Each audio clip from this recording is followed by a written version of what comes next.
Berkshire Hathaway Inc. To the shareholders of Berkshire Hathaway Incorporated. Our gain in net worth during 1991 was $2.1 billion, or 39.6%.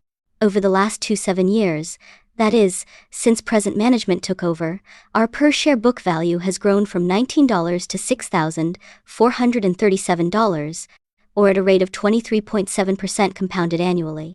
The size of our equity capital, which now totals $7.4 billion, makes it certain that we cannot maintain our past rate of gain or, for that matter, come close to doing so. As Berkshire grows, the universe of opportunities that can significantly influence the company's performance constantly shrinks. When we were working with capital of $20 million, an idea or business producing $1 million of profit added 5 percentage points to our return for the year. Now we need a $370 million idea. That is to say, one contributing over $550 million of pre-tax profit to achieve the same result. And there are many more ways to make $1 million than to make $370 million. Charlie Munger, Berkshire's vice chairman, and I have set a goal of attaining a 15% average annual increase in Berkshire's intrinsic value. If our growth in book value is to keep up with a 15% pace, we must earn $22 billion during the next decade. Wish us luck, we'll need it. Our outsized gain in book value in 1991 resulted from a phenomenon not apt to be repeated: a dramatic rise in the price-earnings ratios of Coca-Cola and Gillette. These two stocks accounted for nearly $1.6 billion of our $2.1 billion growth in net worth last year. When we loaded up on Coke 3 years ago, Berkshire's net worth was $3.4 billion. Now our Coke stock alone is worth more than that. Coca-Cola and Gillette are two of the best companies in the world, and we expect their earnings to grow at hefty rates in the years ahead. Over time, also, the value of our holdings in these stocks should grow in rough proportion. Last year, however, the valuations of these two companies rose far faster than their earnings. In effect, we got a double-dip benefit, delivered partly by the excellent earnings growth and even more so by the market's reappraisal of these stocks. We believe this reappraisal was warranted. But it can't recur annually. We'll have to settle for a single dip in the future. A second Job. In 1989, when I, a happy consumer of 5 cans of Cherry Coke, daily announced our purchase of $1 billion worth of Coca-Cola stock, I described the move as a rather extreme example of putting our money where my mouth was. On August 18 of last year, when I was elected interim chairman of Salomon Inc., it was a different story. I put my mouth where our money was. You've all read of the events that led to my appointment. My decision to take the job carried with it an implicit but important message. Berkshire's operating managers are so outstanding that I knew I could materially reduce the time I was spending at the company, and yet remain confident that its economic progress would not skip a beat. The Blumkins, the Friedman family, Mike Goldberg, the Heldmans, Chuck Huggins, Stan Lipsey, Ralph Shea, and Frank Rooney, CEO of H.H. Brown, our latest acquisition, which I will describe later, are all masters of their operations and need no help from me. My job is merely to treat them right and to allocate the capital they generate. Neither function is impeded by my work at Salomon. The role that Charlie and I play in the success of our operating units can be illustrated by a story about George Mira, the one-time quarterback of the University of Miami, and his coach Andy Gustafson. Playing Florida, and near its goal line, Mira dropped back to pass. He spotted an open receiver but found his right shoulder in the unshakable grasp of a Florida linebacker. The right-handed Mira thereupon switched the ball to his other hand and threw the only left-handed pass of his life for a touchdown. As the crowd erupted, Gustafson calmly turned to a reporter and declared, "Now that's what I call coaching."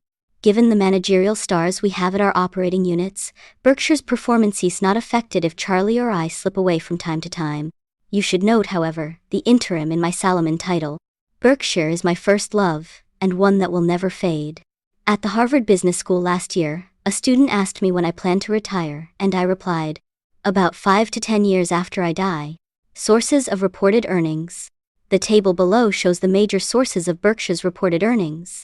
In this presentation, amortization of goodwill and other major purchase price accounting adjustments are not charged against the specific businesses to which they apply, but are instead aggregated and shown separately.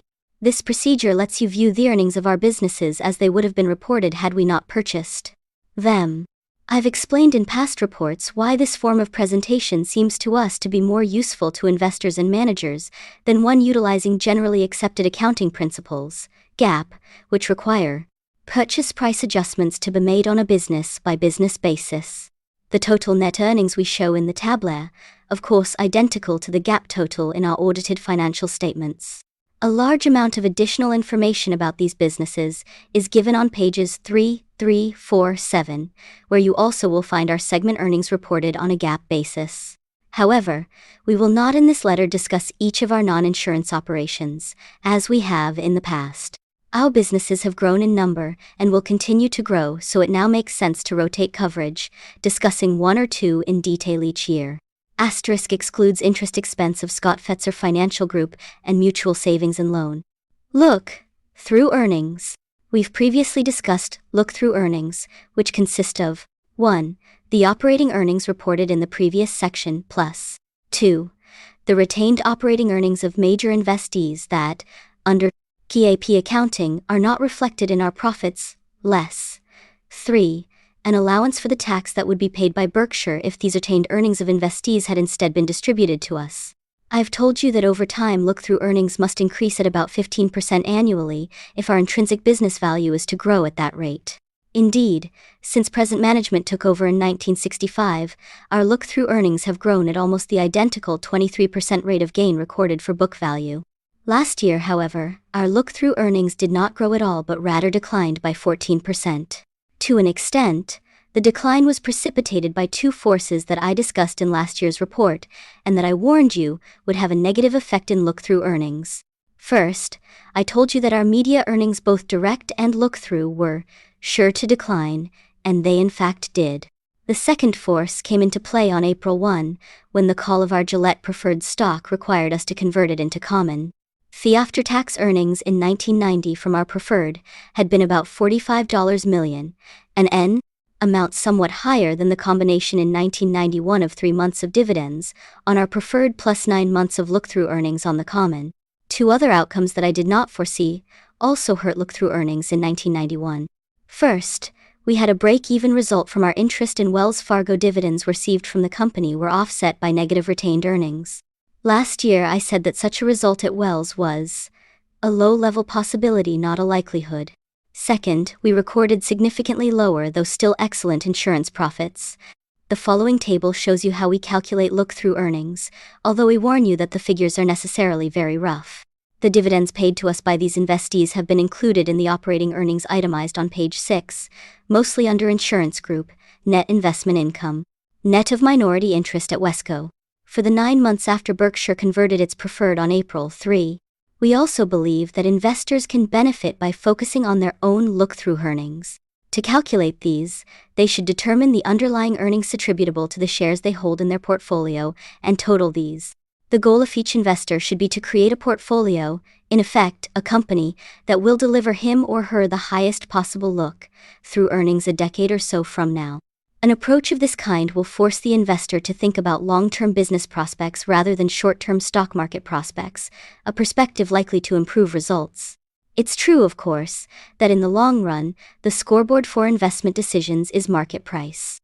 But prices will be determined by future earnings. In investing, just as in baseball, to put runs on the scoreboard one must watch the playing field, not the scoreboard. A change in media economics and some valuation math. In last year's report, I stated my opinion that the decline in the profitability of media companies reflected secular as well as cyclical factors. The events of 1991 have fortified that case. The economic strength of once mighty media enterprises continues to erode as retailing patterns change and advertising and entertainment choices proliferate. In the business world, unfortunately, the rearview mirror is always clearer than the windshield. A few years back, no one linked to the media business, neither lenders, owners, nor financial analysts, saw the economic deterioration that was in store for the industry. But give me a few years and I'll probably convince myself that I did. The fact is that newspaper, television, and magazine properties have begun to resemble businesses more than franchises in their economic behavior. Let's take a quick look at the characteristics separating these two classes of enterprise, keeping in mind, however, that many operations fall in some middle ground and can best be described as weak Franchises or strong businesses. An economic franchise arises from a product or service that 1. Is needed or desired, 2. Is thought by its customers to have no close substitute, and 3. Is not subject to price regulation. The existence of all three conditions will be demonstrated by a company's ability to regularly price its product or service aggressively, and thereby to earn high rates of return on capital. Moreover, franchises can tolerate mismanagement. Inept managers may diminish a franchise's profitability, but they cannot inflict mortal damage. In contrast, a business earns exceptional profits only if it is the low-cost operator or if supply of its product or service is tight. Tightness in supply usually does not last long. With superior management, a company may maintain its status as a low-cost operator for a much longer time, but even then unceasingly faces the possibility of competitive attack. And a business, unlike a franchise, can be killed by poor management. Until recently, media properties possessed the three characteristics of a franchisee and, consequently, could both price aggressively and be managed loosely. Now, however, consumers looking for information and entertainment, their primary interest being the latter, enjoy greatly broadened choices as to where to find them. Unfortunately, demand can't expand in response to this new supply. 500 million American eyeballs and a 24-hour day are all that's available. The result is that competition has intensified, markets have fragmented, and the media industry has lost some, though far from all, of its franchise strength. The industry's weakened franchise has an impact on its value that goes far beyond the immediate effect on earnings. For an understanding of this phenomenon, let's look at some much oversimplified but relevant math. A few years ago, the conventional wisdom held that a newspaper, television, or magazine property would forever increase its earnings at 6% or so annually, and would do so without the employment of additional capital, for the reason that depreciation charges would roughly match capital expenditures, and working capital requirements would be minor. Therefore, reported earnings, before amortization of intangibles, were also freely distributable earnings, which meant that ownership of a media property could be construed as akin to owning a perpetual annuity set to grow at 6% a year. Say next, that a discount rate of 10% was used to determine the present value of that earning stream. One could then calculate that it was appropriate to pay a whopping $25 million for a property with current after-tax earnings of $1 million. This after-tax multiplier of 25 translates to a multiplier on pre-tax earnings of about 16. Now change the assumption and posit that the $1 million represents normal earning power, and that earnings will bob around this figure cyclically. A bob-around pattern is indeed the lot of most businesses, whose income stream grows solely if their owners are willing to commit more capital, usually in the form of retained earnings. Under our revised assumption, $1 million of earnings, discounted by the same 10%, translates to a $10 million valuation. Thus, a seemingly modest shift in assumptions reduces the property's valuation to 10 times after-tax earnings, or about 6.5 times pre-tax earnings. Dollars are dollars whether they are derived from the operation of media properties or of steel mills. What in the past caused buyers to value $1 of earnings from media far higher than $1 from steel was that the earnings of a media property were expected to constantly grow without the business requiring much additional capital, whereas steel earnings clearly fell in the bob-around category. Now, however, expectations for media have moved toward the bob-around model, and, as our simplified example illustrates, valuations must change dramatically when expectations are revised. We have a significant investment in media both through our direct ownership of Buffalo News and our shareholdings in the Washington Post Company and Capital Cities, ABC, and the intrinsic value of this investment has declined materially because of the secular transformation that the industry is experiencing. Cyclical factors have also hurt our current look-through earnings, but these factors do not reduce intrinsic value. However, as our business principles on page 2 to 3 note, one of the rules by which we run Berkshire is that we do not sell businesses or investee holdings that we have classified as permanent simply because we see ways to use the money more advantageously elsewhere. We did sell certain other media holdings some time back, but these were relatively small. The intrinsic value losses that we have suffered have been moderated because the Buffalo News, under Stan Lipsey's leadership, has done far better than most newspapers, and because both Cap Cities and Washington Post are exceptionally well managed. In particular, these companies stayed on the sidelines during the late 1980s period in which purchasers of media properties regularly paid irrational prices. Also, the debt of both Cap Cities and Washington Post is small and roughly offset by cash that they hold. As a result, the shrinkage in the value of their assets has not been accentuated by the effects of leverage. Among publicly owned media companies, our two investees are about the only ones essentially free of debt. Most of the other companies, through a combination of the aggressive acquisition policies they pursued and shrinking earnings, find themselves with debt equal to 5 or more times their current net income. The strong balance sheets and strong managements of Cap Cities and Washington Post leave us more comfortable with these investments than we would be with holdings in any other media companies. Moreover, most media properties continue to have far better economic characteristics than those possessed by the average American business. But gone are the days of bulletproof franchises and cornucopian economics. 20 years in a candy store. We've just passed a milestone. 20 years ago, on the 3rd of January 1972, Blue Chip Stamps, then an affiliate of Berkshire and later merged into it, bought control of See's Candy Shops, a West Coast manufacturer and retailer of boxed chocolates. The nominal price that the sellers were asking, calculated on the 100% ownership we ultimately attained, was $40 million. But the company had $10 million of excess cash, and therefore the true offering price was $30 million. Charlie and I, not yet fully appreciative of the value of an economic franchise, looked at the company's mere $7 million of tangible net worth and said $25 million was as high as we would go, and we meant it. Fortunately, the sellers accepted our offer. The sales of trading stamps by Blue Chip thereafter declined from $102.5 million in 1972 to $1.2 million in 1991. But See's candy sales in the same period increased from $29 million to $196 million. Moreover, profits at See's grew even faster than sales, from $4.2 million pre-tax in 1972 to $42.4 million last year. For an increase in profits to be evaluated properly, it must be compared with the incremental capital investment required to produce it. On this score, See's has been astounding. The company now operates comfortably with only $25 million of net worth, which means that our beginning base of $7 million has had to be supplemented by only $18 million of reinvested earnings. Meanwhile, See's remaining pre-tax profits of $410 million were distributed to Blue Chip, Berkshire during the 20 years for these companies to deploy, after payment of taxes, in whatever way made most sense. In our See's purchase, Charlie and I had one important insight. We saw that the business had untapped pricing power, otherwise we were lucky twice over. First, the transaction was not derailed by our dumb insistence on a $25 million price.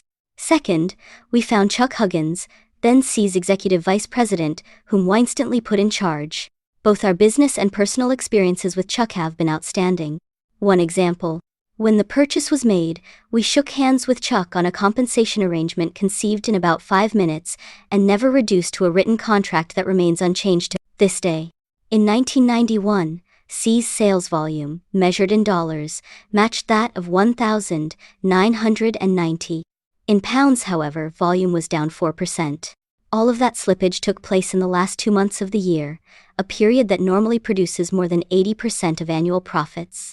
Despite the weakness in sales, profits last year grew 7%, and our pre-tax profit margin was a record 21.6%. Almost 80% of See's sales come from California, and our business clearly was hurt by the recession, which hit the state with particular force late in the year. Another negative, however, was the mid-year initiation in California of a sales tax of 7% -8%, depending on the county involved, on snack food that was deemed applicable to our candy. Shareholders who are students of epistemological shadings will enjoy California's classifications of snack and non-snack foods. What you are sure to ask is the tax status of a melted Milky Way ice cream bar. In that androgynous form, does it more resemble an ice cream bar or a candy bar that has been left in the sun? It's no wonder that Brad Sherman, chairman of California's State Board of Equalization, who opposed the snack food bill but must now administer it, has said, "I came to this job as a specialist in tax law. Now I find my constituents should have elected Julia Child." Charlie and I have many reasons to be thankful for our association with Chuck and See's. The obvious ones are that we've earned exceptional returns and had a good time in the process. Equally important, ownership of See's has taught us much about the evaluation of franchises. We've made significant money in certain common stocks because of the lessons we learned at See's. H.H. Brown. We made a sizable acquisition in 1991, the H.H. Brown Company, and behind this business is an interesting history. In 1927, a 29-year-old businessman named Ray Heffernan purchased the company, then located in North Brookfield, Massachusetts, for $10,000 and began a 62-year career of running it. He also found time for other pursuits. At age 90, he was still joining new golf clubs. By Mr. Heffernan's retirement in early 1990, H.H. Brown had 3 plants in the United States and 1 in Canada, employed close to 2,000 people, and earned about $25 million annually before taxes. Along the way, Frances Heffernan, one of Ray's daughters, married Frank Rooney, who was sternly advised by Mr. Heffernan before the wedding that he had better forget any ideas he might have about working for his father-in-law. That was one of Mr. Heffernan's few mistakes. Frank went on to become CEO of Melville Shoe, now Melville Corp. During his 23 years as boss, from 1964 through 1986, Melville's earnings averaged more than 20% on equity, and its stock, adjusted for splits, rose from $16 to $960. And a few years after Frank retired, Mr. Heffernan, who had fallen ill, asked him to run Brown. After Mr. Heffernan died late in 1990, his family decided to sell the company, and here we got lucky. I had known Frank for a few years, but not well enough for him to think of Berkshire as a possible buyer. He instead gave the assignment of selling Brown to a major investment banker, which failed also to think of us. But last spring Frank was playing golf in Florida with John Loomis, a longtime friend of mine as well as a Berkshire shareholder, who was always on the alert for something that might fit us.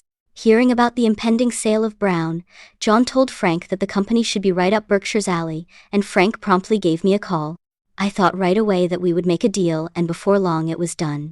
Much of my enthusiasm for this purchase came from Frank's willingness to continue as CEO. Like most of our managers, he has no financial need to work but does so because he loves the game and likes to excel. Managers of this stripe cannot be hired in the normal sense of the word. What we must do is provide a concert hall in which business artists of this class will wish to perform.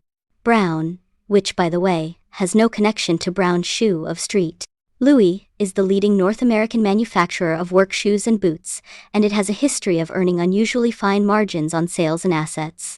Shoes are a tough business. Of the billion pairs purchased in the United States each year, about 85% are imported, and most manufacturers in the industry do poorly. The wide range of styles and sizes that producers offer causes inventories to be heavy. Substantial capital is also tied up in receivables.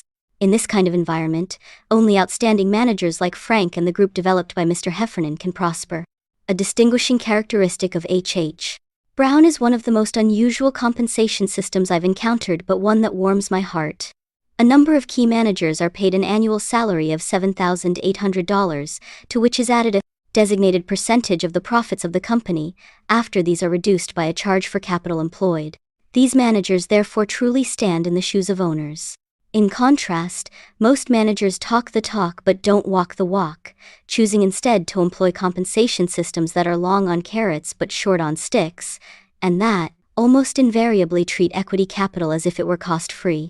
The arrangement at Brown, in any case, has served both the company and its managers exceptionally well, which should be no surprise. Managers eager to bet heavily on their ability usually have plenty of ability to bet on. It's discouraging to note that though we have on 4 occasions made major purchases of companies whose sellers were represented by prominent investment banks, we were in only one of these instances contacted by the investment bank. In the other 3 cases, I myself or a friend initiated the transaction at some point after the investment bank had solicited its own list of prospects. We would love to see an intermediary earn its fee by thinking of us, and therefore repeat here what we're looking for. 1. Large purchases, at least $10 million of after-tax earnings. 2. Demonstrated consistent earning power. Future projections are of little interest to us, nor are turnaround situations. 3. Businesses earning good returns on equity while employing little or no debt. 4. Management in place. We can't supply it. 5. Simple businesses. If there's lots of technology, we won't understand it. 6. An offering price. We don't want to waste our time or that of the seller by talking, even preliminarily, about a transaction when price is unknown. We will not engage in unfriendly takeovers. We can promise complete confidentiality and a very fast answer, customarily, within 5 minutes as to whether we're interested. With Brown, we didn't even need to take 5. We prefer to buy for cash, but we'll consider issuing stock when we receive as much in intrinsic business value as we give. Our favorite form of purchase is one fitting the pattern through which we acquired Nebraska Furniture Mart, Fechheimer's, and Borsheim's. In cases like these, the company's owner-managers wish to generate significant amounts of cash, sometimes for themselves, but often for their families or inactive shareholders. At the same time, these managers wish to remain significant owners who continue to run their companies just as they have in the past. We think we offer a particular good fit for owners with such objectives, and we invite potential sellers to check us out by contacting people with whom we have done business in the past. Charlie and I frequently get approached about acquisitions that don't come close to meeting our tests. We've found that if you advertise an interest in buying collies, a lot of people will call hoping to sell you their Cocker Spaniels. A line from a country song expresses our feeling about new ventures, turnarounds, or auction-like sales. When the phone don't ring, you'll know it's me. Besides being interested in the purchase of businesses as described above, we are also interested in the negotiated purchase of large, but not controlling, blocks of stock comparable to those we hold in capital cities, Salomon, Gillette, US Air, Champion, and American Express. We are not interested, however, in receiving suggestions about purchases we might make in the general stock market. Insurance operations. Shown below is an updated version of our usual table presenting key figures for the property casualty insurance industry. The combined ratio represents total insurance costs, losses incurred plus expenses, compared to revenue from premiums. A ratio below 100 indicates an underwriting profit, and one above 100 indicates a loss. The higher the ratio, the worse the year.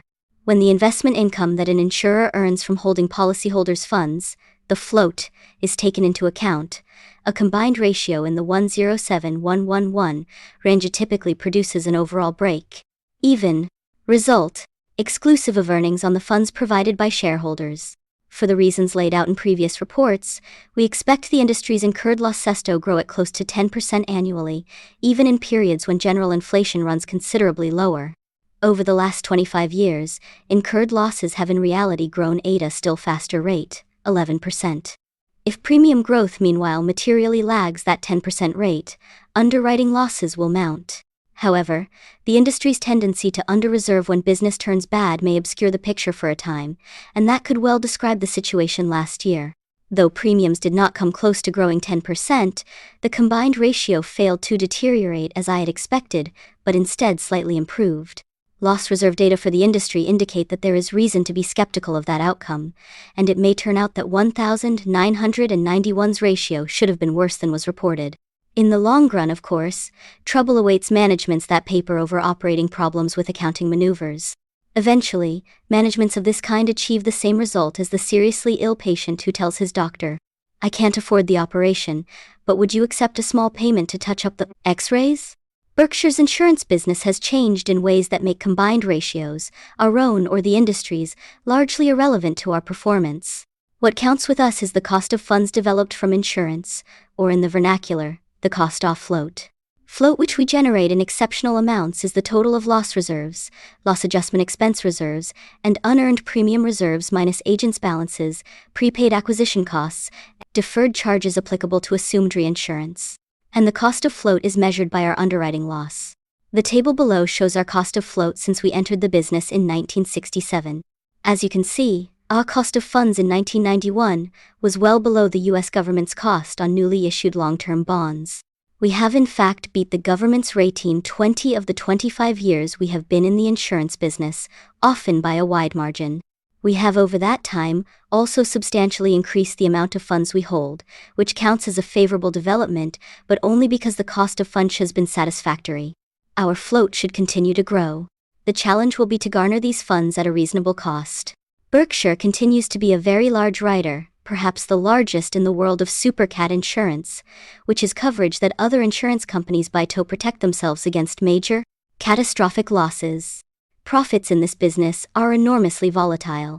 As I mentioned last year, $100 million in supercat premiums, which is roughly our annual expectation, could deliver us anything from a $100 million profit in a year with no big catastrophe to a $200 million loss in a year in which a couple of major hurricanes or earthquakes come along.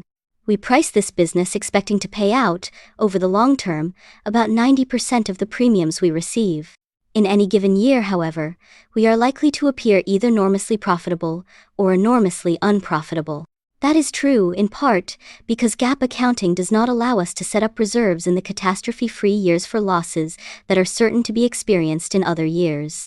In effect, a one-year accounting cycle is ill-suited to the nature of this business, and that is a reality you should be aware of when you assess our annual results. Last year there appears to have been, by our definition, one supercat, but it will trigger payments from only about 25% of our policies. Therefore, we currently estimate the 1,991 underwriting profit from our catastrophe business to have been about $11 million. You may be surprised to learn the identity of the biggest catastrophe in 1,991. It was neither the Oakland fire nor Hurricane Bob, but rather a September typhoon in Japan that caused the industry an insured loss now estimated at about $5 billion. At the higher figure, the loss from the typhoon would surpass that from Hurricane Hugo, the previous record holder.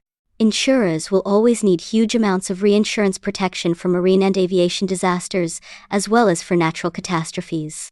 In the 1980s, much of this reinsurance was supplied by innocents, that is, by insurers that did not understand the risks of the business, but they have now been financially burned beyond recognition. Berkshire itself was an innocent all too often when I was personally running the insurance operation. Insurers, though, like investors, eventually repeat their mistakes. At some point, probably, after a few catastrophe-scarce years, innocence will reappear, and prices for supercat policies will plunge to silly levels. As long as apparently adequate rates prevail, however, we will be a major participant in supercat coverages. In marketing this product, we enjoy a significant competitive advantage because of our premier financial strength. Thinking insurers know that when the big one comes, many reinsurers who found it easy to write policies will find it difficult to write checks. Some reinsurers can say what Jackie Mason does: "I'm fixed for life as long as I don't buy anything." Berkshire's ability to fulfill all its commitments under conditions of even extreme adversity is unquestioned. Overall, insurance offers Berkshire its greatest opportunities. Mike Goldberg has accomplished wonders with this operation since he took charge, and it has become a very valuable asset, albeit one that can't be appraised with any precision. Marketable common stocks. On the next page we list our common stock holdings having a value of over $100 million. A small portion of these investments belongs to subsidiaries of which Berkshire owns less than 100%. As usual, the list reflects our Rip Van Winkle approach to investing. Guinness is a new position, but we held the other 7 stocks a year ago, making allowance for the conversion of our Gillette position from preferred to common. And in 6 of those we hold an unchanged number of shares. The exception is Federal Home Loan Mortgage, Freddie Mac, in which our shareholdings increased slightly.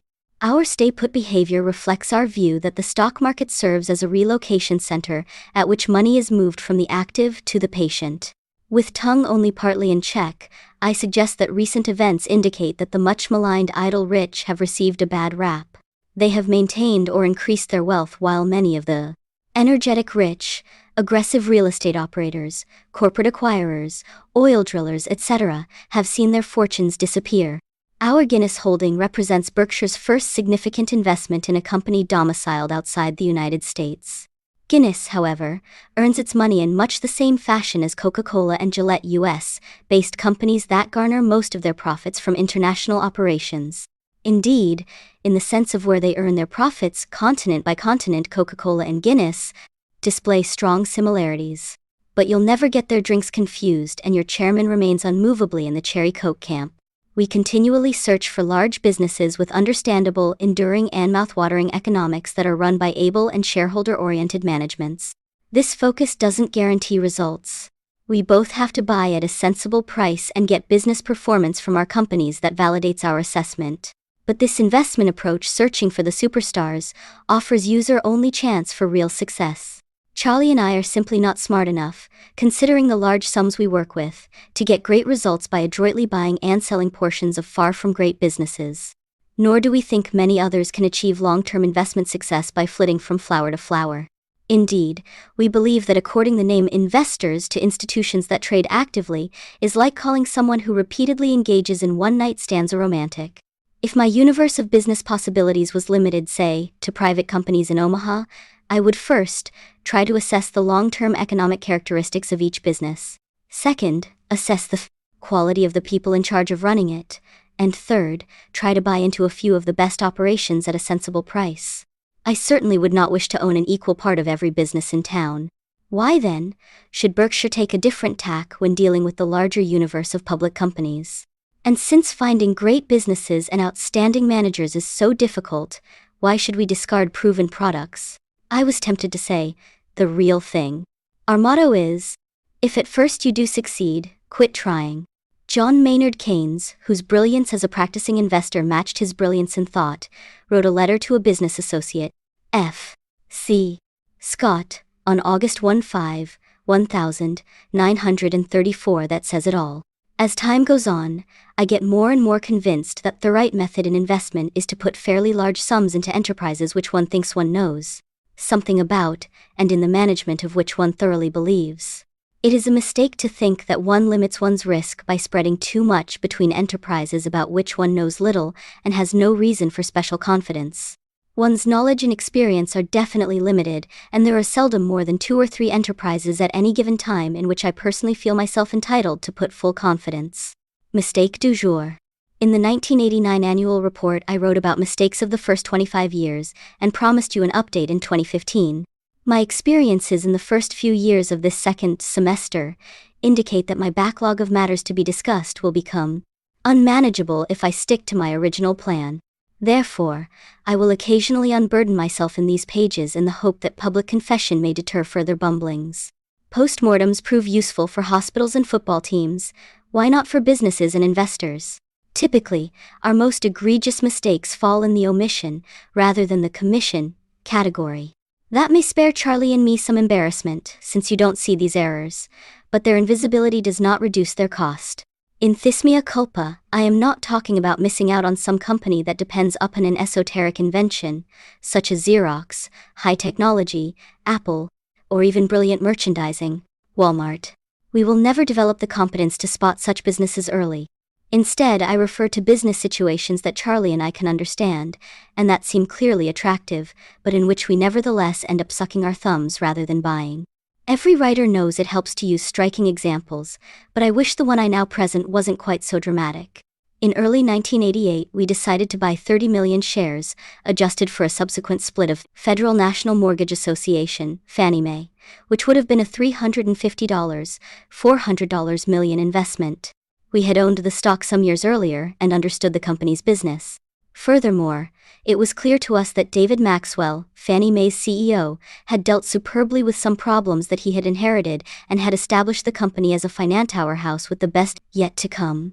I visited David in Washington and confirmed that he would not be uncomfortable if we were to take a large position. After we bought about 7 million shares, the price began to climb. In frustration, I stopped buying, a mistake that, thankfully, I did not repeat when Coca-Cola stock rose similarly during our purchase program. In an even sillier move, I surrendered to my distaste for holding small positions and sold the 7 million shares we owned. I wish I could give you a halfway rational explanation for my amateurish behavior vis-a-vis Fannie Mae. But there isn't one. What I can give you is an estimate as of year-end 1991 of the approximate gain that Berkshire didn't make because of your chairman's mistake. About $1.4 billion. Fixed income securities. We made several significant changes in our fixed income portfolio during 1991. As I noted earlier, our Gillette preferred was called for redemption, which forced us to convert to common stock. We eliminated our holdings of an RJR Nabisco issue that was subject to an exchange, offer and subsequent call. And we purchased fixed income securities of American Express and First Empire State Corp., a Buffalo-based bank holding company. We also added to a small position in ACF Industries that we had established in late 1990. Our largest holdings at year-end were 1. Fair value as determined by Charlie and me. 2. Carrying value in our financial statements. Our $40 million of First Empire State Preferred carries a 9% coupon, is non-callable until 1,996, and is convertible at $78.91 per share. Normally I would think a purchase of this size too small for Berkshire, but I have enormous respect for Bob Wilmers, CEO of First Empire, and like being his partner on any scale. Our American Express Preferred is not a normal fixed income security. Rather, it is a PERC, which carries a fixed dividend of 8.85% on our $300 million cost. Absentone exception mentioned later, our preferred must be converted 3 years after issuance into a maximum of 12,244,898 shares. If necessary, a downward adjustment in the conversion ratio will be made in order to limit to $414 million the total value of the common we receive. Though there is thus a ceiling on the value of the common stock that we will receive upon conversion, there is no floor. The terms of the preferred, however, include a provision allowing us to extend the conversion date by 1 year if the common stock is below $24.50 on the third anniversary of our purchase. Overall, our fixed income investments have treated us well, both over the long term and recently. We have realized large capital gains from these holdings, including about $152 million in 1991. Additionally, our after-tax yields have considerably exceeded those earned by most fixed income portfolios. Nevertheless, we have had some surprises, none greater than the need for me to involve myself personally and intensely in the Salomon situation. As I write this letter, I am also writing a letter for inclusion in Salomon's annual report, and I refer you to that report for an update on the company. Write to Corporate Secretary, Salomon Inc., 7 World Trade Center, New York, 910048. Despite the company's travails, Charlie and I believe our Salomon preferred stock increased slightly in value. During 1991, lower interest rates and a higher price for Salomon's common produced this result. Last year I told you that our US Air investment should work out all right unless the industry is decimated during the next few years. Unfortunately, 1991 was a decimating period for the industry, as Midway, Pan Am, and America West all entered bankruptcy. Stretch the period to 14 months and you can add Continental and TWA. The low valuation that we have given US Air in our table reflects the risk that industry will remain unprofitable for virtually all participants in it, a risk that is far from negligible. The risk is heightened by the fact that the courts have been encouraging bankrupt carriers to continue operating. These carriers can temporarily charge fares that are below the industry's costs, because the bankrupts don't incur the capital costs faced by their solvent brethren, and because they can fund their losses and thereby stave off shutdown by selling off assets. This burn the furniture to provide firewood approach to fare setting by bankrupt carriers contributes to the toppling of previously marginal carriers, creating a domino effect that is perfectly designed to bring the industry to its knees. Seth Schofield, who became CEO of US Air in 1991, is making major adjustments in the airline's operations in order to improve its chances of being one of the few industry survivors.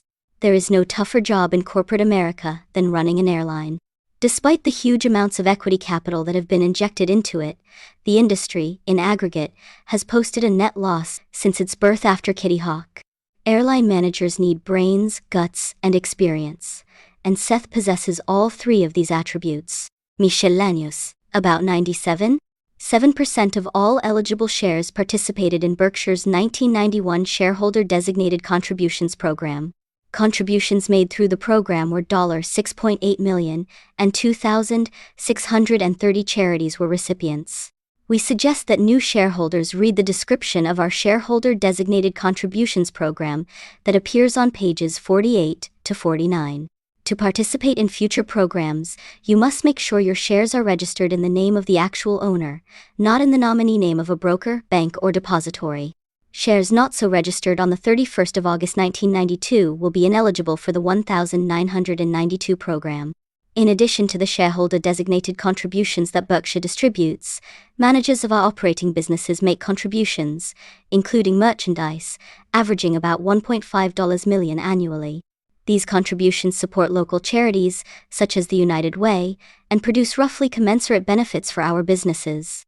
However, neither our operating managers nor officers of the parent company use Berkshire funds to make contributions to broad national programs or charitable activities of special personal interest to them, except to the extent they do so as shareholders. If your employees, including your CEO, wish to give to their alma maters or other institutions to which they feel a personal attachment, we believe they should use their own money, not yours. The faithful will notice that, for the first time in some years, Charlie's annual letter to Wesco shareholders is not reprinted in this report.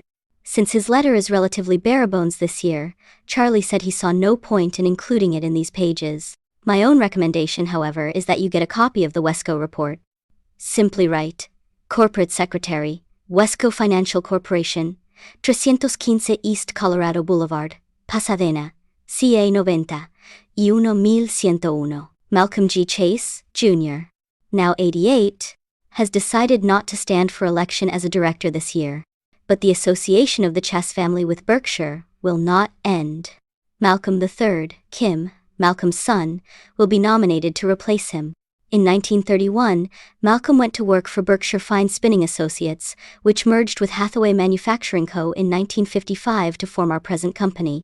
2 years later, Malcolm became Berkshire Hathaway's chairman, a position held as well in early 1965 when he made it possible for Buffett Partnership, Limited, to buy a key block of Berkshire stock owned by some of his relatives. This purchase gave our partnership effective control of the company. Malcolm's immediate family, meanwhile, kept its Berkshire stock, and for the last 27 years has had the second largest holding in the company, trailing only the Buffett family. Malcolm has been a joy to work with, and we are delighted that the long-running relationship between the Chase family and Berkshire is continuing to a new generation. The annual meeting this year will be held at the Orpheum Theater in downtown Omaha at 9:30 a.m. on Monday, the 27th of April 1992. Attendance last year grew to a record 1,550, but that still leaves plenty of room at the Orpheum. We recommend that you get your hotel reservations early at one of these hotels. 1. The Radisson, Reddick Tower, a small, 88 rooms, but nice hotel across the street from the Orpheum. 2. The much larger, Red Lion Hotel, located about a 5-minute walk from the Orpheum. Or 3. The Marriott, located in West Omaha about 100 yards from Borsheim's and a 20-minute drive from downtown. We will have buses at the Marriott that will leave at 8:30 and 8:45 for the meeting, and return after it ends. Charlie and I always enjoy the meeting, and we hope you can make it. The quality of our shareholders is reflected in the quality of the questions we get. We have ever attended an annual meeting anywhere that features such a consistently high level of intelligent, owner-related questions. An attachment to our proxy material explains how you can obtain the card you will need for admission to the meeting. With the admission card, we will enclose information about parking facilities located near the Orpheum. If you are driving, come a little early. Nearby lots fill up quickly, and you may have to walk a few blocks. As usual, we will have buses to take you to Nebraska Furniture Mart in Borsheim's after the meeting, and to take you from there to downtown hotels or the airport later. I hope that you will allow plenty of time to fully explore the attractions of both stores. Those of you arriving early can visit the Furniture Mart any day of the week. It is open from 10 a.m. to 5:30 p.m. on Saturdays, and from noon to 5:30 p.m. on Sundays. While there, stop at the See's Candy Cart and find out for yourself why Americans ate 26 million pounds of See's products last year. Borsheim's normally is closed on Sunday, but we will be open for shareholders and their guests from noon to 6 p.m. on Sunday, April 26. Borsheim's will also have a special party the previous evening at which shareholders are welcome. You must, however, write Mrs. Gladys Kaiser at our office for an invitation. On display that evening will be a 150-year retrospective of the most exceptional timepieces made by Patek Philippe, including watches once owned by Queen Victoria, Pope Pius IX, Rudyard Kipling, Madame Curie, and Albert Einstein. The centerpiece of the exhibition will be a $5 million watch whose design and manufacture required 9 years of labor by Patek Philippe craftsmen. Along with the rest of the collection, this watch will be on display at the store on Sunday, unless Charlie has by then impulsively bought it. Nicholas Kenner nailed me again at last year's meeting, pointing out that I had said in the 1990 annual report that he was 11 inches May 1990, when actually he was 9.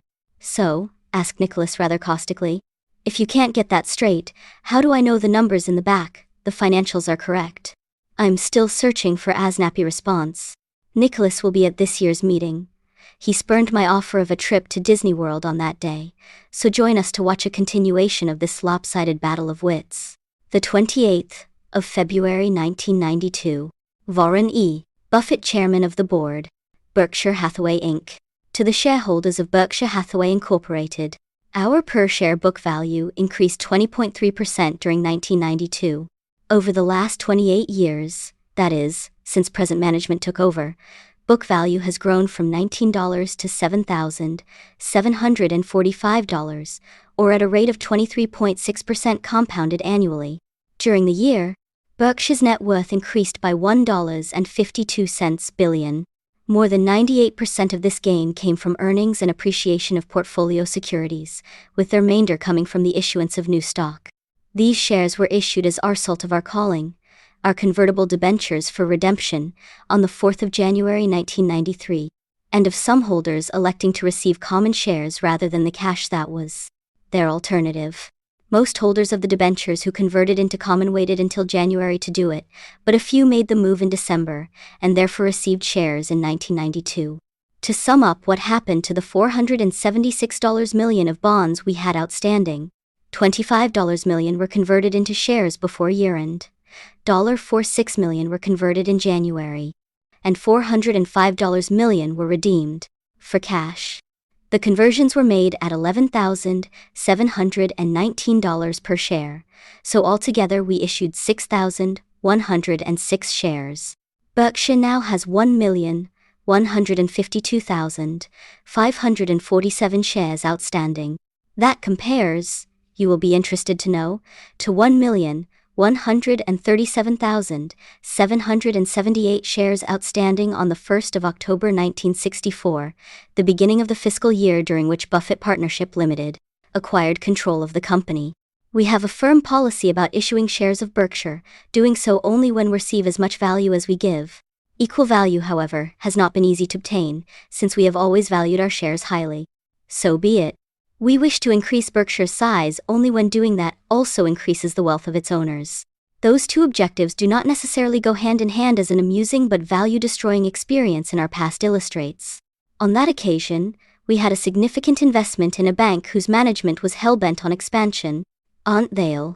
When our bank wooed a smaller bank, its owner demanded a stock swap on a basis that valued the acquiree's net worth and earning power at over twice that of the acquirers.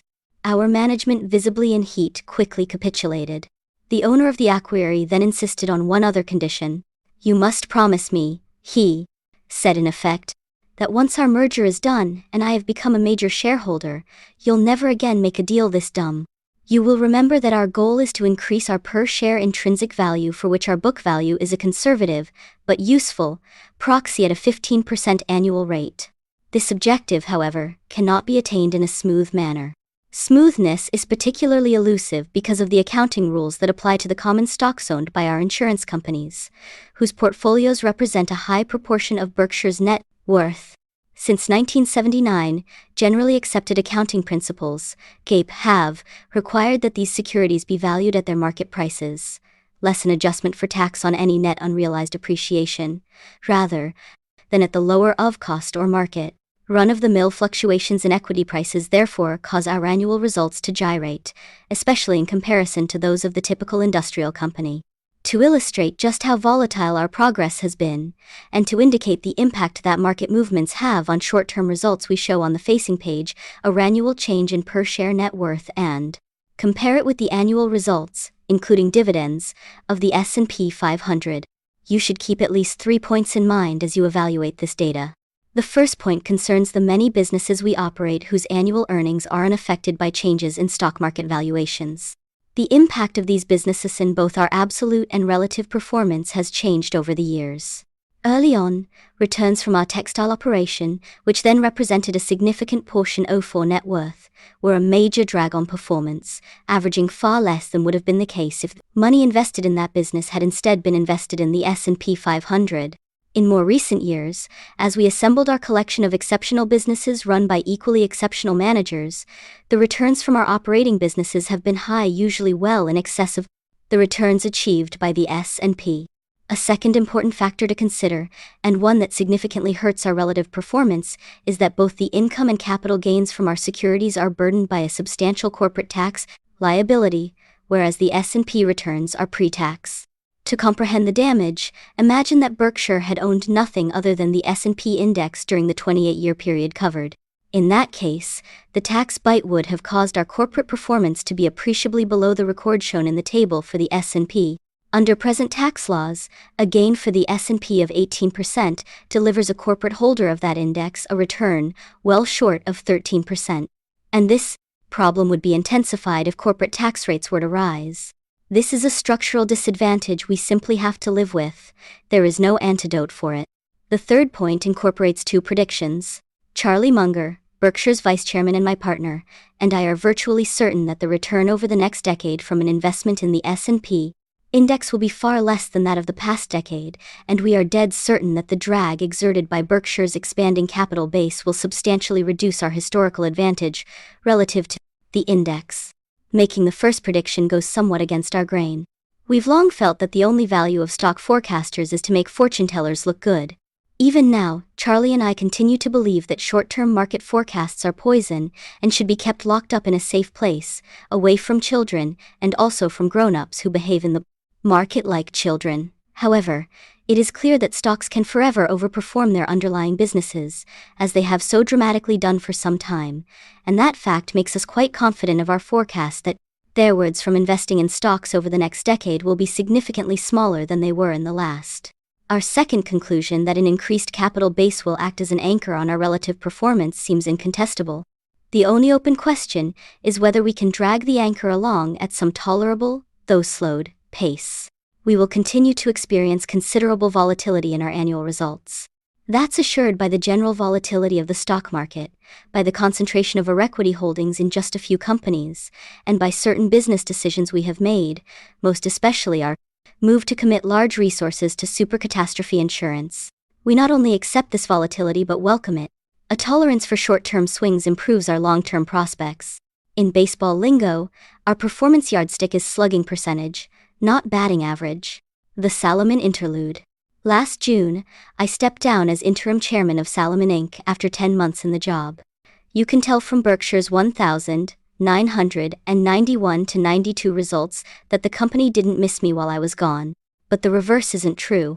I missed Berkshire and am delighted to be back full-time. There is no job in the world that is more fun than running Berkshire, and I count myself lucky to be where I am. The Salomon Post, though far from fun, was interesting and worthwhile. In Fortune's annual survey of America's most admired corporations, conducted last September, Salomon ranked second among 311 companies in the degree to which it improved its reputation. Additionally, Salomon Brothers, the securities subsidiary of Salomon Inc., reported record pre-tax earnings last year, 34% above the previous high. Many people helped in the resolution of Salomon's problems and the writing of the firm, but a few clearly deserve special mention. It is no exaggeration to say that without the combined efforts of Salomon executives Derek Mahn, Bob Denham, Don Howard and John McFarlane, the firm very probably would not have survived. In their work, these men were tireless, effective, supportive and selfless, and I will forever be grateful to them. Salomon's lead lawyer in its government matters, Ron Olson of Munger, Tolles and Olson, was also key to our success in getting through this trouble. The firm's problems were not only severe but complex. At least 5 authorities, the SEC, the Federal Reserve Bank of New York, the U.S. Treasury, the U.S. Attorney for the Southern District of New York, and the Antitrust Division of the Department of Justice had important concerns about Salomon. If we were to resolve our problems in a coordinated and prompt manner, we needed a lawyer with exceptional legal, business and human skills. Ron had them all. Acquisitions. Of all our activities at Berkshire, the most exhilarating for Charlie and me is the acquisition of a business with excellent economic characteristics and a management that we like, trust and admire. Such acquisitions are not easy to make, but we look for them constantly. In the search, we adopt the same attitude one might find appropriate in looking for a spouse. It pays to be active, interested, and open-minded, but it does not pay to be in a hurry. In the past, I've observed that many acquisition-hungry managers were apparently mesmerized by their childhood reading of the story about the frog-kissing princess. Remembering her success, they paid dearly for the right to kiss corporate toads, expecting wondrous transfigurations. Initially, disappointing results only deepened their desire to round up new toads. Fanaticism, said Santayana, consists of redoubling your effort when you've forgotten your aim. Ultimately, even the most optimistic manager must face reality. Standing knee-deep in unresponsive toads, Heathen announces an enormous restructuring charge. In this corporate equivalent OFA Head Start program, the CEO receives the education but the stockholders pay the tuition. In my early days as a manager, I too dated a few toads. They were cheap dates. I've never been much of a sport, but my results matched those of acquirers who courted higher-priced toads. I kissed and they croaked. After several failures of this type, I finally remembered some useful advice I once got from a golf pro, who, like all pros who have had anything to do with my game, wishes to remain anonymous. Said the pro, "Practice doesn't make perfect, practice makes permanent." And thereafter I revised my strategy and tried to buy good businesses at fair prices rather than fair businesses at good prices. Last year, in December, we made an acquisition that is a prototype of what we now look for. The purchase was 82% of Central States Indemnity, an insurer that makes monthly payments for credit card holders who are unable themselves to pay because they have become disabled or unemployed. Currently, the company's annual premiums are about $90 million and profits about $10 million. Central States is based in Omaha and managed by Bill Kaiser, a friend of mine for over 5 years. The Kaiser family, which includes sons Bill, Dick, and John, retains 18% ownership of the business and will continue to run things just as it has in the past. We could not be associated with better people.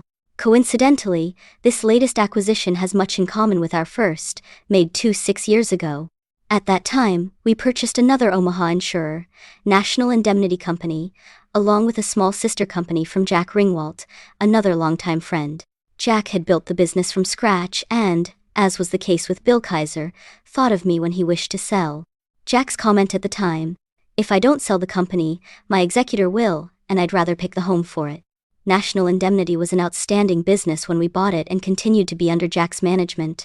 Hollywood has had good luck with sequels. I believe we too will. Berkshire's acquisition criteria are described on page 23. Beyond purchases made by the parent company, however, our subsidiaries sometimes make small, add-on acquisitions that extend their product lines or distribution capabilities. In this manner, we enlarge the domain of managers we already know to be outstanding, and that's a low-risk and high-return proposition. We made 5 acquisitions of this type in 1992, and one was not so small. At year-end, H.H. Brown purchased Lowell Shoe Company, a business with $90 million in sales that makes Nursemates, a leading line of shoes for nurses, and other kinds of shoes as well.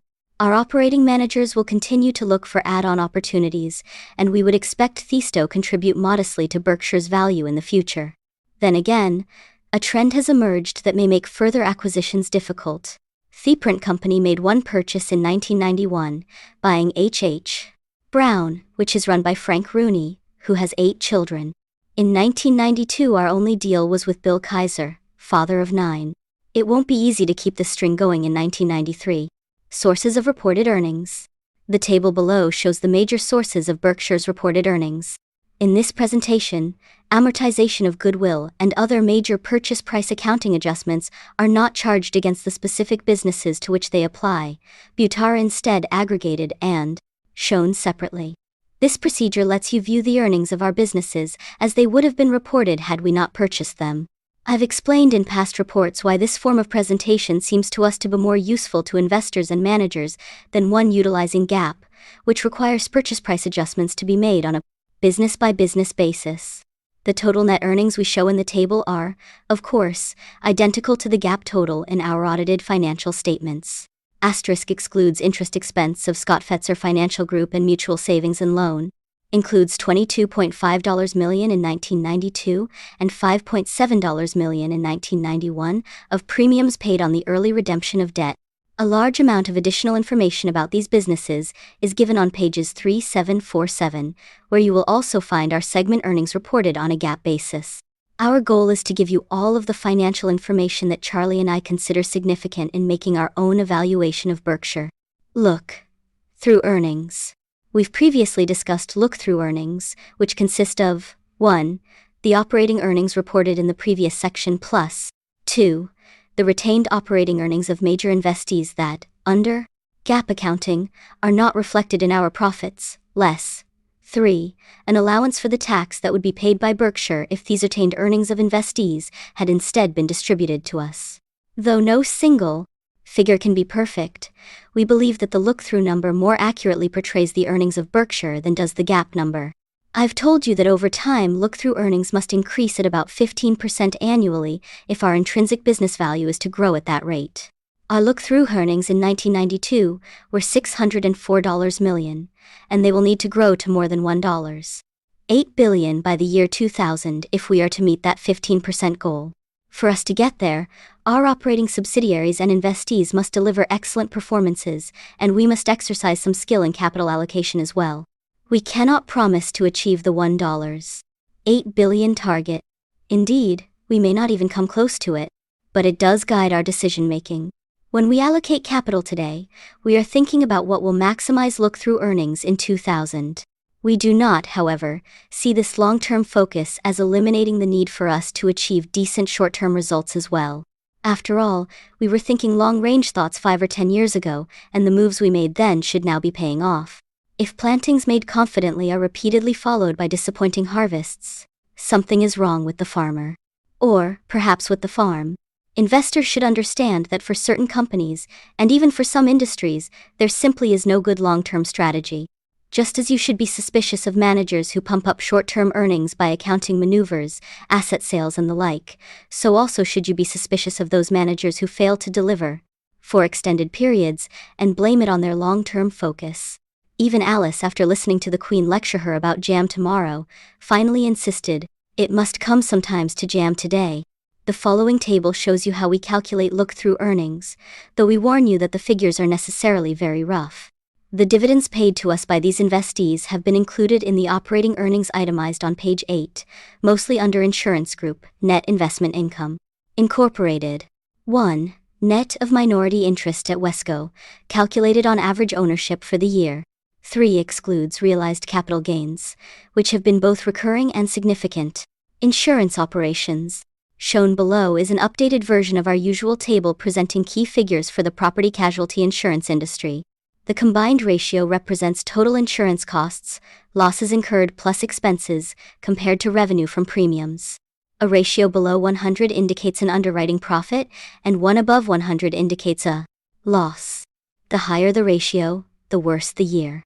When the investment income that an insurer earns from holding policyholders' funds, the float, is taken into account, a combined ratio in the 106-110 range typically produces an overall break-even result, exclusive of earnings on the funds provided by shareholders. About 4 points in the industry's 1992 combined ratio can be attributed to Hurricane Andrew, which caused the largest insured loss in history. Andrew destroyed a few small insurers. Beyond that, it awakened some larger companies to the fact that their reinsurance protection against catastrophes was far from adequate. It's only when the tide goes out that you learn who's been swimming naked. One major insurer escaped insolvency solely because it had a wealthy parent that could promptly supply a massive transfusion of capital. Bad as it was, however, Andrew could easily have been far more damaging if it had hit Florida 20 or 30 miles north of where it actually did, and had hit Louisiana further east than was the case. All in all, many companies will rethink their reinsurance programs in light of the Andrew experience. As you know, we are a large writer, perhaps the largest in the world of supercat coverages, which are the policies that other insurance companies buy to protect themselves against major catastrophic losses. Consequently, we too took our lumps from Andrew, suffering losses from it of about $125 million, an amount roughly equal to our 1,992 supercat premium income. Our other supercat losses, though, were negligible.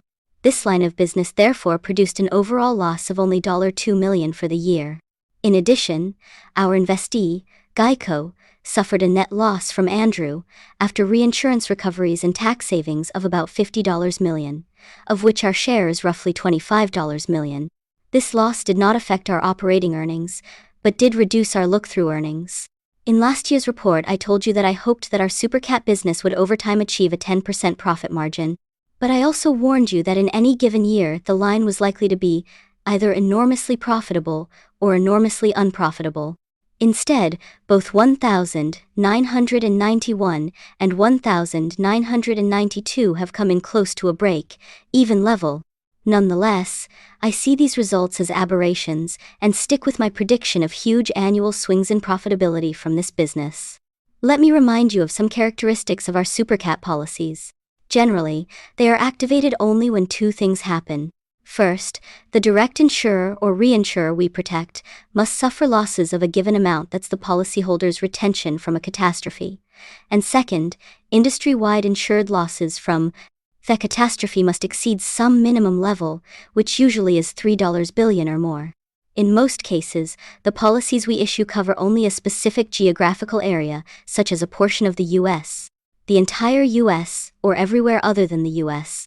Also, many policies are not activated by the first SuperCat that meets the policy terms, but instead cover only a second event or even a third or fourth event. Finally, some policies are triggered only by a catastrophe of a specific type, such as an earthquake.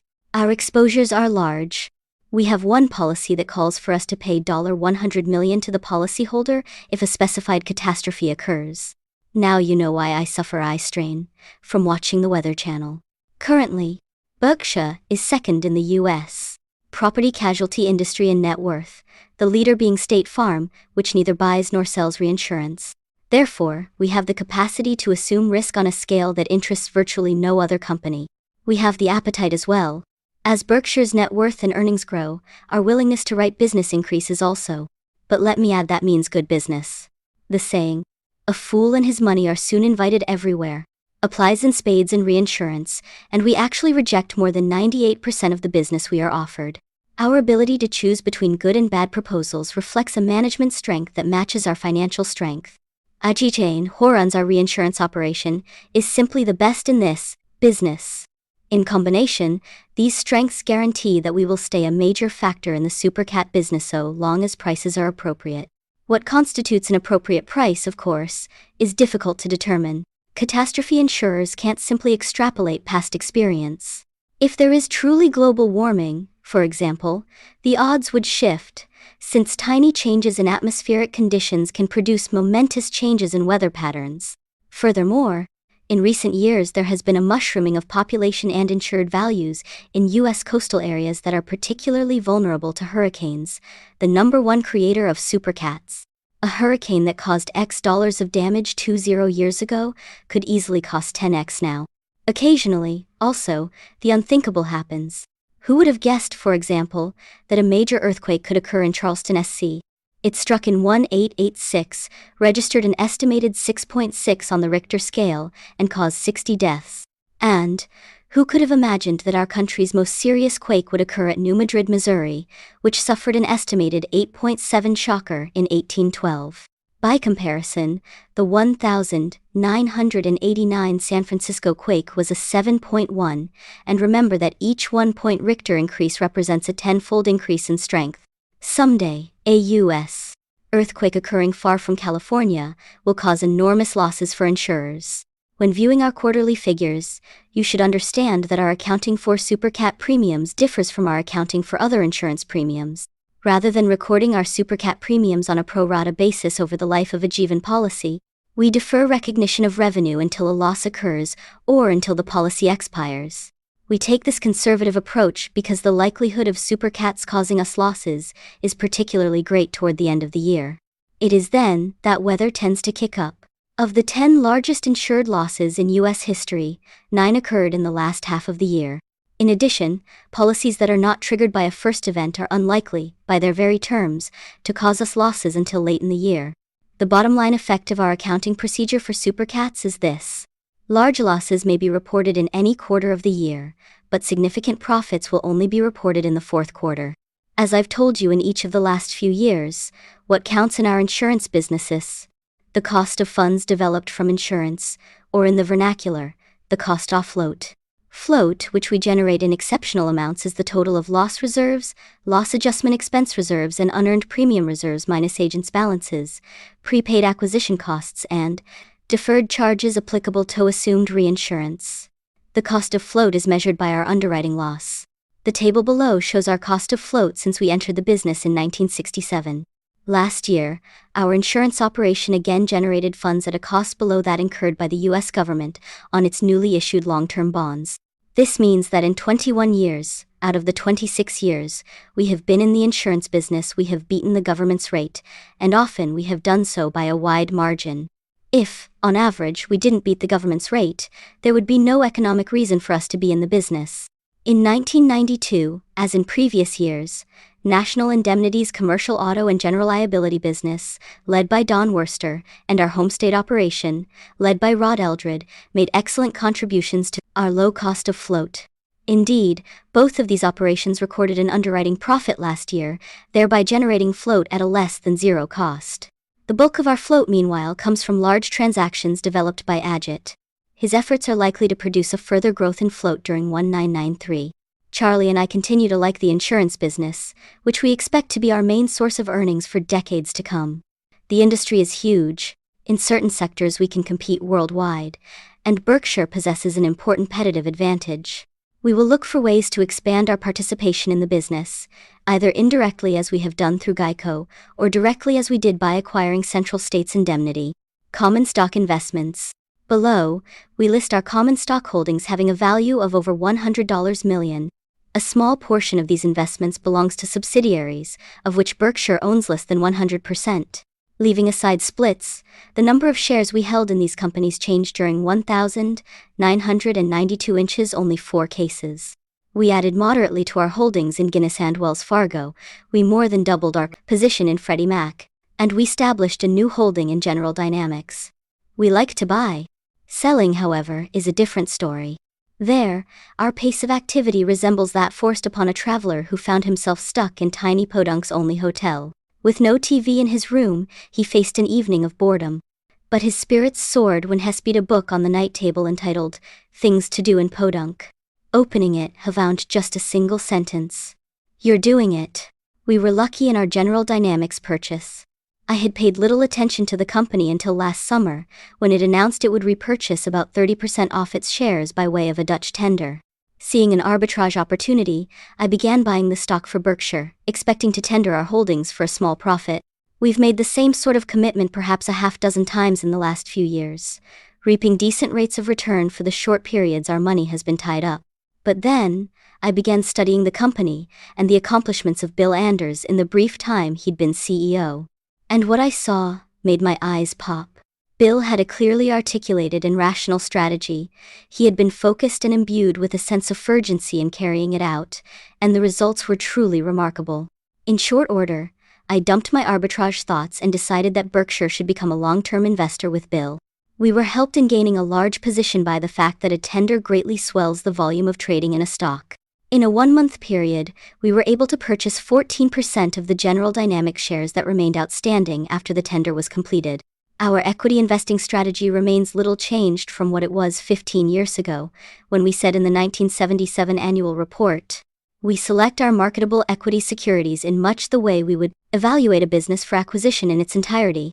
We want the business to be 1, A, that we can understand, B, with favorable long-term prospects, C, operated by honest and competent people, and D, available at a very attractive price.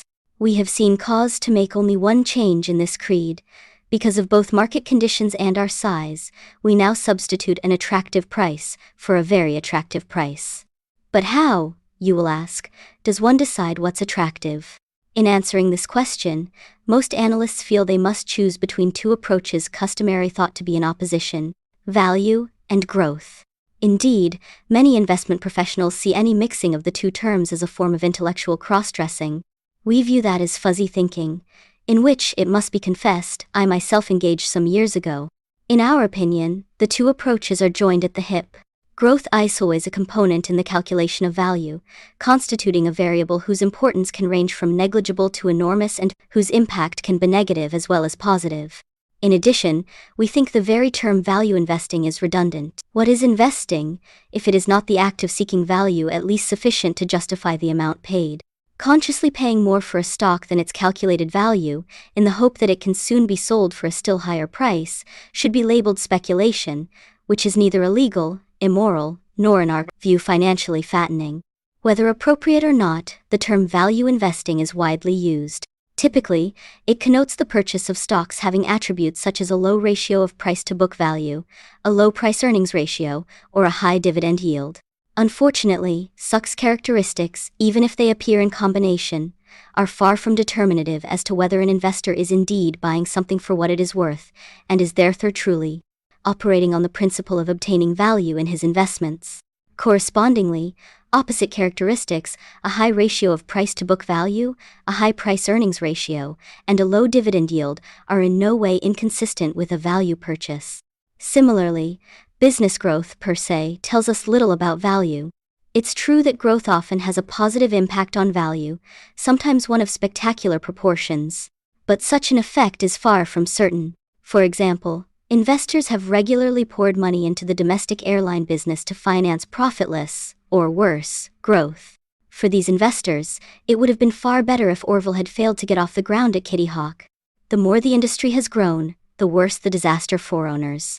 Growth benefits investors only when the business in point can invest at incremental returns that are enticing. In other words, only when each dollar used to finance the growth creates over $1 of long-term market value. In the case of a low-return business requiring incremental funds, growth hurts the investor.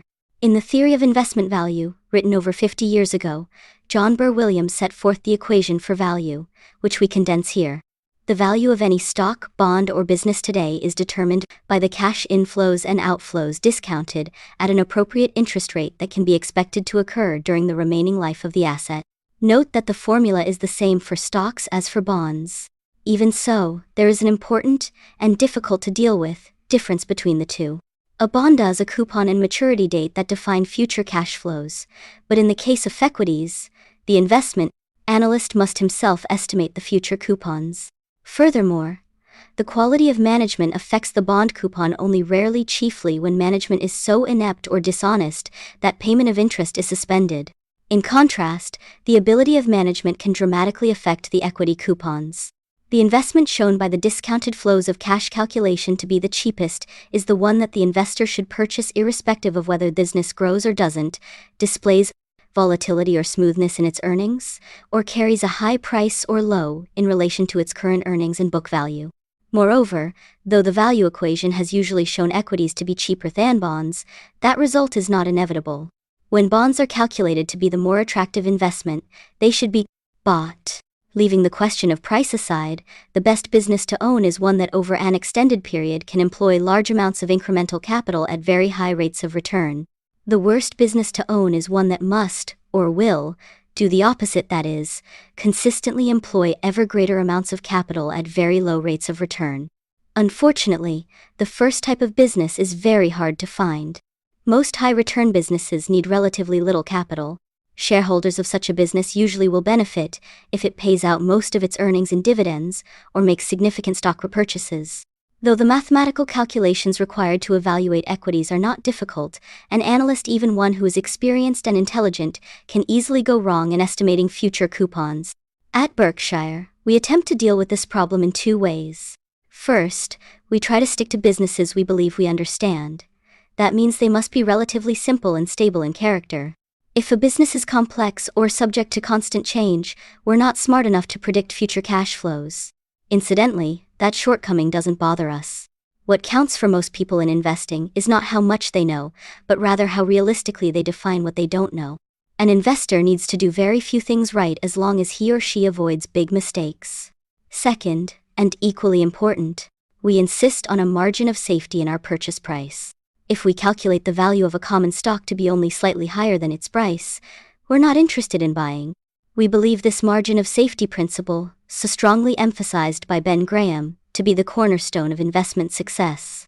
Fixed income securities. Below we list our largest holdings of fixed income securities.